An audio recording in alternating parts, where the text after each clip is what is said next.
How many Jews have got the Nobel Prize in various disciplines of human life, various disciplines of human knowledge.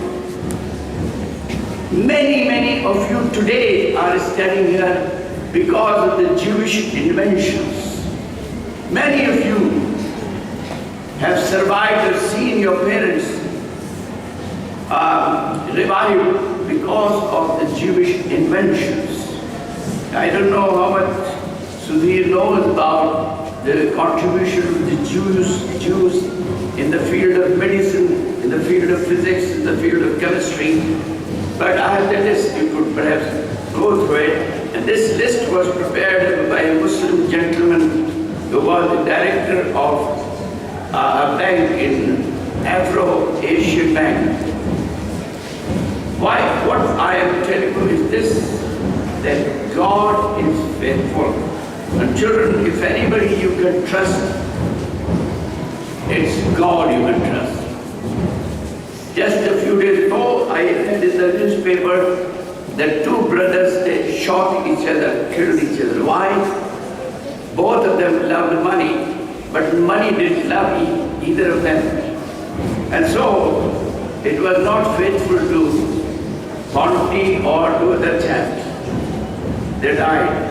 And that's what will going to happen to those who love money, to those who love the world, to love fashions of the world, to love the lust of the flesh and the lust of the eyes. They cannot be trusted. They cannot be faithful. But one who can be faithful has proved his faithfulness in history, has proved his faithfulness in my own life, in the lives of many of the missionaries whose lives you see there. I don't see many of the children reading the life histories of the missionaries that we put up there. It's only that you may come to know that God was faithful to them all the time. I want you to have this God with you as your Father. And He can be your Father, as the Bible says, but as many as received the Lord Jesus, to them God gave the power to become His sons, even to them that believe on His name. I hope there won't be any exception in Mount Carmel who would not accept the Lord Jesus Christ and taste His faithfulness while on this earth and later live with Him for eternity. God bless you. Sudhir would like to welcome you. So let's give him a big welcome.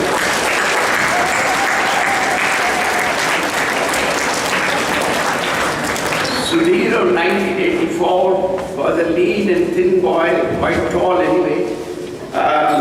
So the first thing that when I looked at him today, I said, what has made you to put on so much? So he said, well, the fatness runs after him even though he wants to leave it. But I'm sure one day he will be successful. Now, he is a professor, research assistant professor in Department of Astronomy and Physics at the University of Nebraska and Lincoln. Now these are very important universities. His wife is also a professor of physics in Blue Day University, which has also produced few Nobel laureates. Let's hear about Sudhir after he has left Mount Carmel 86. What had he been doing? Sudhir, please come. So thanks for giving me this opportunity to speak. And this morning when I came, I was consulted by Mr. Williams. And as he mentioned, he was worried about my weight. I thought he would be worried about my hair. But that's how our teachers are. You know, they worry about us. And what I am today, basically I owe it to this school. Before coming here, back at my home in Chicago, I was sifting through some old material, and I came across my 8th grade report card. And when you get a report card, of course you see your marks and everything, but what is more important to me was the back of the report card where Mr. or Mrs. Williams would write their comments. And at the back I saw 3 words written that, now this is not self-praise, but it said hardworking and conscientious worker. And I began to wonder that how could they see this in me?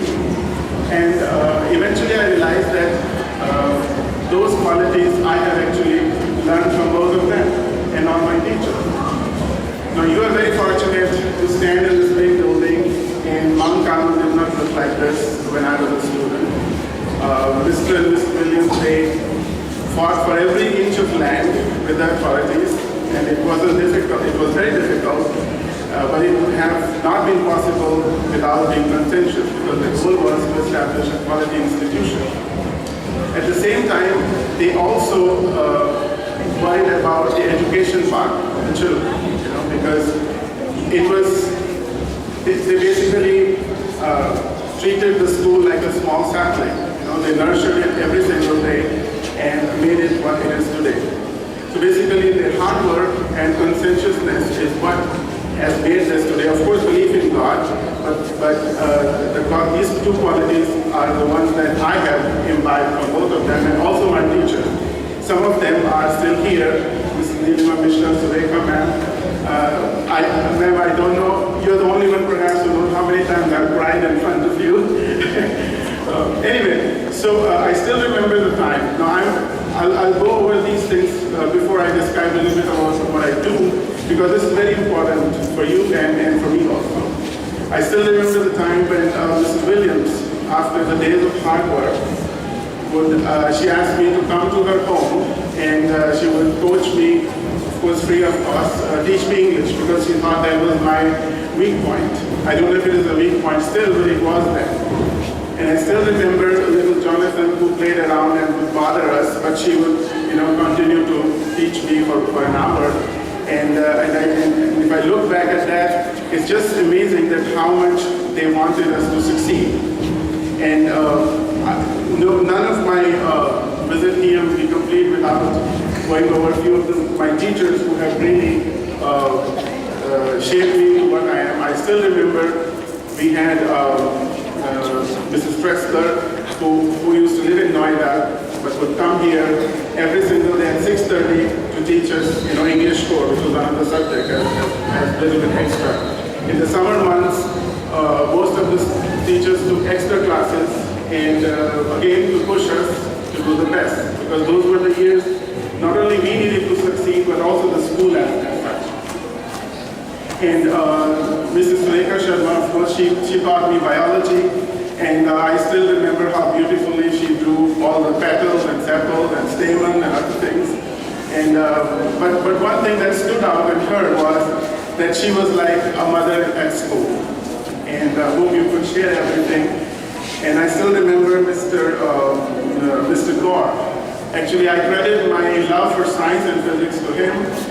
He was one of the very few teachers I've seen who could teach actually any subject, and he taught without any notes, anything. It was all in his mind. He was so thorough. In fact, he even made or assembled his own two-wheeler in those days. So he was really an experimentalist, and I'm also an experimentalist, particle physics. All my motivation to go into physics actually comes from him. And then we also have some other wonderful teachers. Mrs. Jugajkar, who taught geography, and an amazing teacher, and Mr. Gupta, who taught me math, and he actually is the one who instilled that I should work very, very hard. So these are some of our role models whom we will always be grateful to, because one day I stood there and heard the words of wisdom from Mr. Williams and other of my teachers, but you will never forget this time. You might forget the time you might do engineering or other things, but these are the formative years that you will never forget. So this is something that has made me into what I am today. And I remember almost every single day when we had classrooms there where students were standing, and this was a grass court, I think, and those were the days that we studied at Mount Carmel, and full of love that we always got I always thought of Mr. Williams like a coconut who was hard from outside, but very soft from inside. And I can proudly say he has never ever pulled my ear, never. And I know people, and it's because of him that there is so much discipline in the school, which is very important. Without discipline, you all would look like a crowd. You're standing in line, so this actually makes you look like, obedient student. So never forget the good and kind words of wisdom that he teaches day in and day out every single day. And this is what I also remember and have imbibed in my life. Now going back to the kind of work I do, basically I'm a particle physicist, and most of what I say may not make sense, but you can Google it. These days Google is your best teacher. Particle physics is basically a field of science where you try to unravel the mystery of the universe. How we were made, what we are made of, what are the fundamental particles, what are the fundamental forces. So this is the core subject that basically is the field where I do research. Now it's very important that science, or basic science, is, and among them physics, is the mother of all science.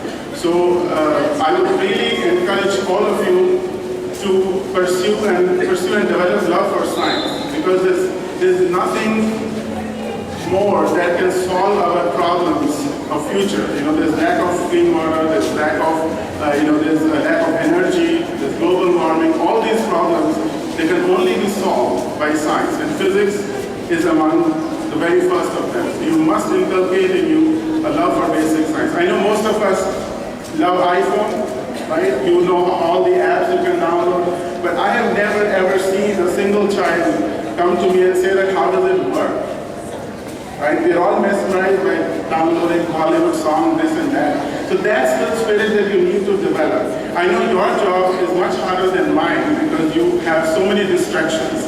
We were of the time when we only had movie on the weekend and Chittar on Wednesday. But so your job is actually much harder. So when you're surrounded by so much distractions, I think the only thing that can come to your help is the words of wisdom that Mr. Williams teaches you every day, where you really need to be humble and submit yourself to that Almighty. And combining science with God is very important. Most of us think that scientists don't believe in God, which is not true, because I think science without godliness cannot lead you anywhere. Science without God is just like mind without wisdom, brain without wisdom. So you need to understand that you need to combine basic science, love it, inculcate, and work very hard, and be conscientious, and at the same time believe in God, because that will really guide you a long way. Now, I'll describe a little bit about the God particles that we have heard in recent months. Now, a story goes here that why it's called God particle. It's first of all, it's very annoying and irritating, because there's no way we can all be in search of God, but we should not call this God particle. So what happened was that Leon Lederman, who was a Nobel laureate who found the weak quark in 1988, he was writing a book, and he was so much frustrated with this ever-elusive particle that he called it goddamn particle. And he wrote it in the book. And when it came to publishing the book, the editor said that the publisher said that there's no way he will publish it because this won't sell. So he, on his own, without telling, he changed goddamn to God particle. And the reason why it was called goddamn particle, because it has taken so much millions of dollars to find it, but it was still evading us. So he called it goddamn, it was changed to God particle, and then this name got stuck. However, it gives a very arrogant connotation to the physicists that they found God particle, and that's wrong. Okay? So this is just a particle that gives mass to everything. So that I must clarify that. Anyway, so I will not take much of your time. I know you're all restless. I was like you there, just wanted to go back to my classroom. But I must say that when you are at Mount Carmel School, you're very fortunate. You're at the very right place. There are many good schools in this city, but there are very few. I don't even know any who combine this daily lecture or daily words of wisdom like this. So you're very fortunate. And I wish and pray success to my school and to you all. And keep in mind that whatever you will be because of this school. And you are rightly equipped for that. Thank you.